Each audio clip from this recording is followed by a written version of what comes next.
మాజీ మంత్రి నారాయణపై ఎంపీ విజయసాయిరెడ్డి తీవ్ర స్థాయిలో ధ్వజమెత్తారు.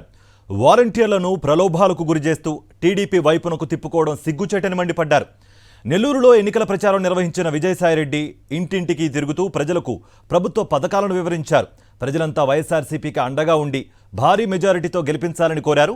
వాలంటీర్ వ్యవస్థకు వ్యతిరేకంగా కుట్ర చేసిన టీడీపీ ఎన్నికల సమయంలో వాలంటీర్లను ప్రలోభాలకు గురిచేయడంపై విజయసాయిరెడ్డి ఆగ్రహం వ్యక్తం చేశారు.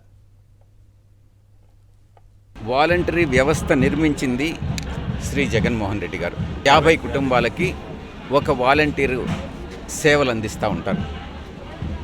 ఆ వ్యవస్థని, ఆ విజన్ని వచ్చింది జగన్మోహన్ రెడ్డి గారికి. ఏదో ప్రలోభాలు పెట్టి వాలంటీర్లని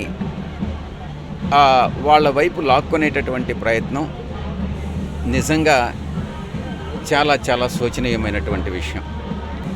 వాలంటీర్ వ్యవస్థని సమూలంగా నిర్మూలించాలి అన్నటువంటి ఆ భావన, ఆ యొక్క ఆలోచన కలిగింది చంద్రబాబు నాయుడికి. మనం అధికారంలో కొనసాగితేనే వాలంటరీ వ్యవస్థ కొనసాగుతుంది. వాలంటరీ వ్యవస్థను దెబ్బతీసేటటువంటి పార్టీ తెలుగుదేశం పార్టీ.